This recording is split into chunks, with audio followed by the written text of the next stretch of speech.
What's going on, everyone? Welcome to Movie Emporium's TV review of Snowpiercer Season 3, Episode 5, A New Life. Now, this episode is directed by Erica Watson. Now, before we begin, if you like this channel, awesome. Hit the subscribe button to join Movie Emporium. Hit that notification bell at the top to find what's coming next. If you like this video, awesome. Hit that like button, as well as commenting below any video to watch, including this one. Okay, so we've effectively reached the halfway point of Season 3.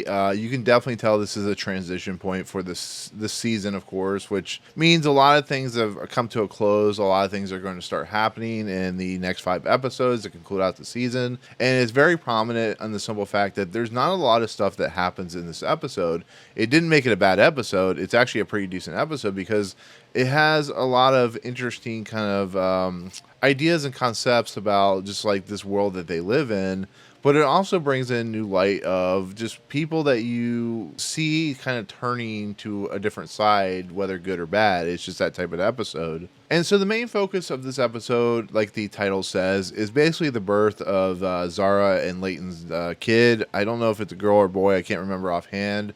There's this really cool thing that they do in this episode where the kids on, in the train, the car, there's a tree, and for the third class passengers, or the tailies as they call themselves, basically every time a new kid is born, however many kids have been born, but every time a new kid's born, they put a name on the tree, and the new couple parents, pull a name off, and that's what they name the baby, which I thought was actually kind of a cool little kind of thing that they do. Is it makes the world spread out a little bit farther, and makes it more unique. The fact that they use a tree to kind of name somebody, and there's a very obvious kid who asks the teacher what this name says, and the teacher says it, and there's very obvious that this name is going to be what the kid's name is.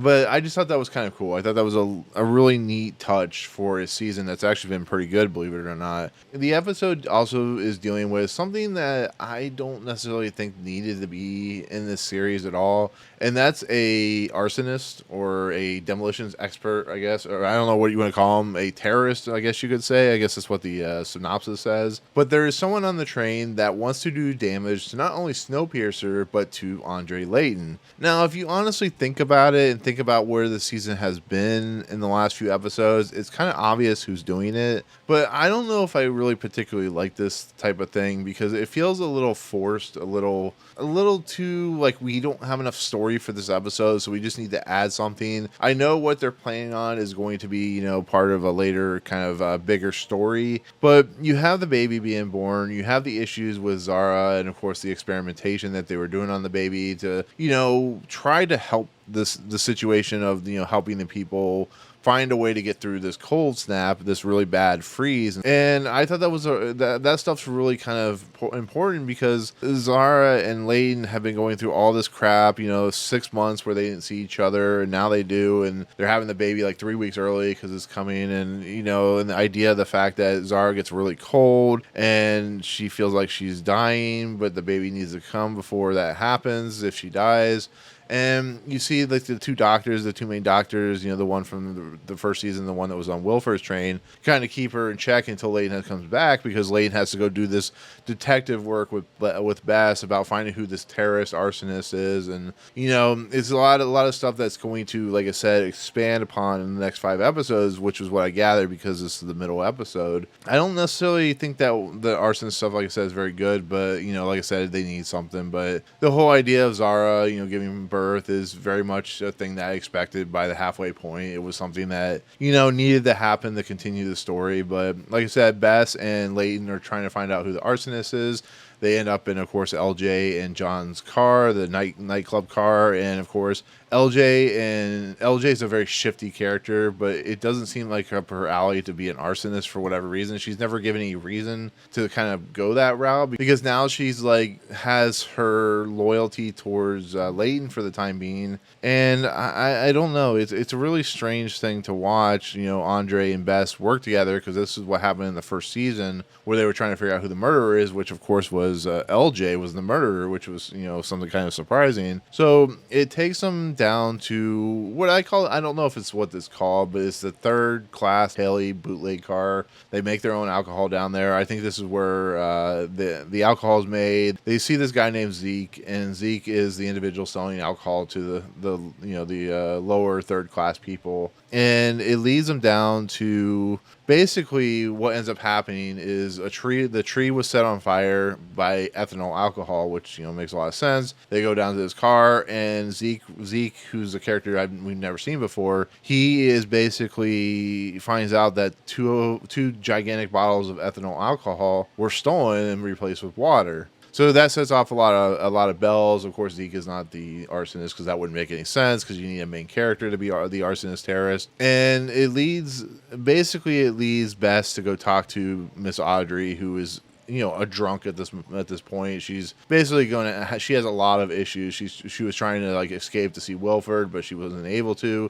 And Bess is trying to get her to just realize who she was at one point, where she was something more than she's acting now. But this leads Layton going back to Zarra as she's in the middle of giving birth, or she's doing the contraction thing. And Bess gets a word that, of course, there's something going on in one of the cars because there's smoke. So Layton is called to go to that particular location. He sees the smoke, but what he doesn't see is a particular individual, and that particular individual is Pike. Now, with that said, earlier Pike and Ruth have a conversation, because they had the old 1-2 tango sex earlier in the couple episodes prior. She is very committed to trying her best to just keep the train running. Pike sees her as the commander, taking over Layton's spot. And there's a lot of issues going on with Pike, and you saw it in in the first two, third episode or something like that. He's a character that's always been problematic, but it makes a lot of sense to him be the arsonist terrorist, because he's in the car. For some reason Layton doesn't see him, and Layton sees a fire. He realizes that there's ammonium nitrate in this room, which there's this earlier scene, which I'll talk about here, where Bennett has basically tasked Sykes, which is the lady with the nose ring, and of course Javier, who is having a lot of trauma, PTSD, because of the whole dog incident, and they find missing ammonium nitrate, and basically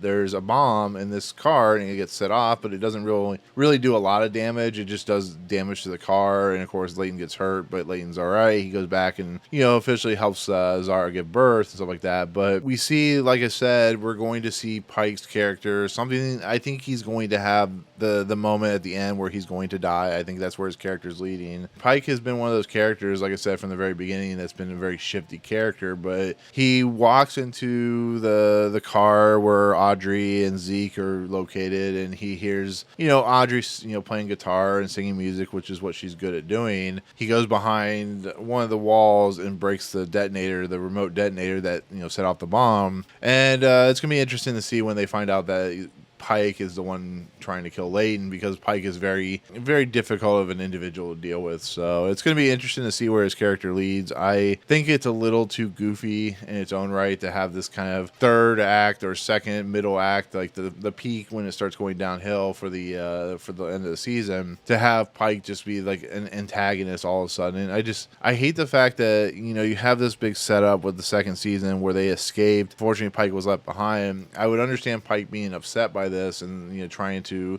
lead the revolution and stuff like that while Snowpiercer is gone, but to just turn into like a bad guy, a force of terrorism, it's a really stupid plot point, to be fairly honest. And I should have known that they were going to do something like this. It doesn't make the episode terrible because it still rises the stakes of this season, but there's so much more they can do. We'll see what happens, but it also leads into, like I said,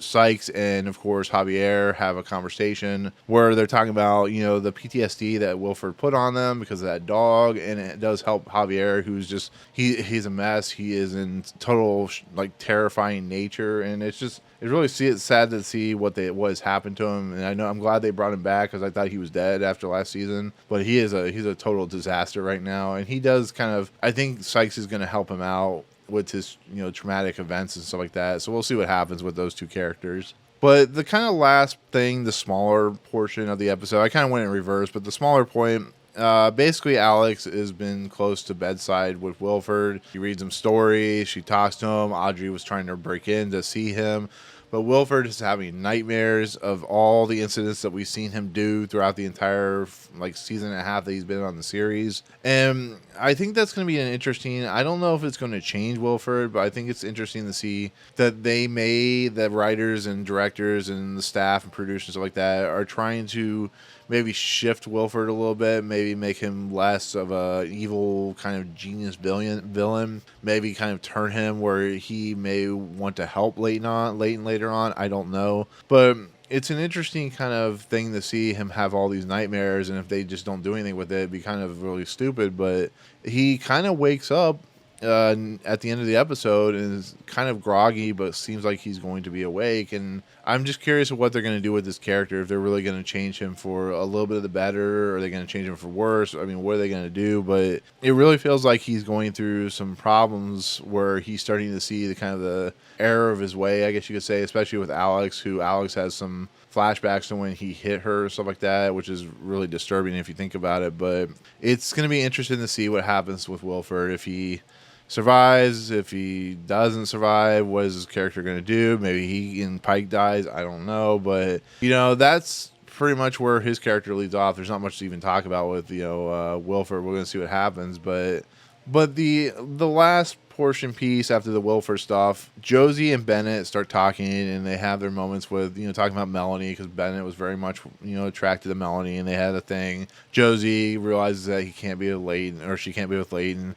She's having issues where she has like the numbness stuff because of the particular ice situation, where she pokes a compass into her leg and it doesn't do anything. She can't feel down there.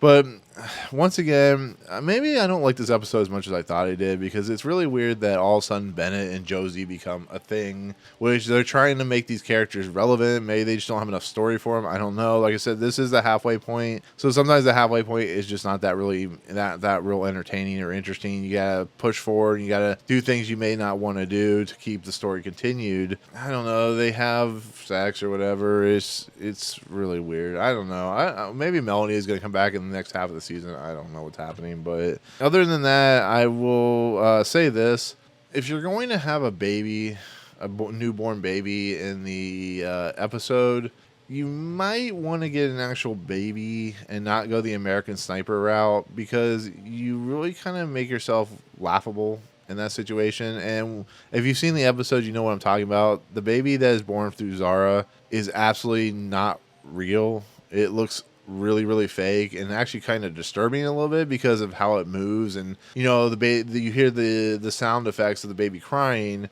but the baby's mouth is not really moving. There's not really any movement to this baby. There's nothing. It doesn't look like a real baby. It looks totally fake. And I'm like, I have no problems. Maybe they have budgetary constraints, but this show's been on for 3 seasons. I'm sure they have a decent sized budget for the show, or they would not continue it. You just got to have a little more common sense. You can't do what Clint Eastwood did in American Sniper and just give us the worst looking baby. I mean, this is going on levels of what they did in like when Emma was born in Friends, where they just use a fake. Actually, I think they use a real baby for most of the series, but sometimes they do a fake one. But when it's that noticeable, when you're doing a shot of the baby and it literally looks like a fake baby, you're doing it wrong. That's all I'm going to say. It just, you got to be more comprehensive of what you're doing, because your fans are going to call that out. And it might show up on Twitter if you watch the series. I don't know, but that baby sure was creepy looking, and it definitely was not real. So, like I said, most TV shows and movies hire a baby of sorts to use for these types of things. So I don't know. I just thought that was weird. So maybe I didn't like this episode as much as I thought I did. I thought it was fine. I thought it was entertaining, but we've had such good build-up in the seasons that this felt like kind of a letdown a little bit. Yes, it's the birth of Zarra's baby, which needed to happen. Here we are with some really kind of mediocre storytelling, and it just...